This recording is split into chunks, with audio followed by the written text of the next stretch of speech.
FC Asian কাপের প্রথম ম্যাচে 2-1 গোলে হার, কিন্তু দুর্দান্ত ফুটবল খেললেন ভারতীয় মেয়েরা। ভিয়েতনামের বিরুদ্ধে আজ অস্ট্রেলিয়াতে এফসি এশিয়ান কাপ শুরু করলো ভারত। সেখানে ভিয়েতনাম ভারতের থেকে র্যাঙ্কিংয়ে অনেকটা এগিয়ে এবং তারা কিন্তু বেশ কয়েকটা ওয়ার্ল্ড কাপ খেলেছে, শেষ বছরও ওয়ার্ল্ড কাপ খেলেছে তারা। সেইখানে দাঁড়িয়ে কিন্তু ভারতের মেয়েরা আজকে তুলনামূল্য লড়াই করলো ভিয়েতনামের সাথে। 30 মিনিটে কিন্তু ভিয়েতনাম গোল করে এগিয়ে যায় এবং প্রথমার্ধে মাঝমাঠ ঠিক কাজ করছিল না ভারতের, তবে দ্বিতীয়ার্ধে কিছু চেঞ্জ করে ভালভার্দে আর তারপরেই কিন্তু দুর্দান্ত কামব্যাক করে ভারত। 51 মিনিটে কিন্তু সেনফিদা গোল করে ভারতকে 1-1 সমতা ফেরায় এবং তারপরে দ্বিতীয়ার্ধের বেশ কয়েকটা সুযোগ ভারত পেয়ে গেছিল। মনীষা কল্যাণের একটা ফ্রি কিক যদি গোলকিপারের হাতে লেগে এড়িয়ে আসার সময় ভারতীয় কোনো প্লেয়ার পেত তাহলে অবশ্যই গোল হতে পারত।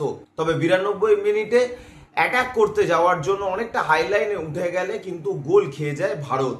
ভানসু যে প্রথম গোলটা করেছিল ভিয়েতনামের হয়ে, সেই কিন্তু দ্বিতীয় গোল করে এবং 2-1 গোলে ম্যাচ হারতে হয় ভারতীয় মেয়েদের।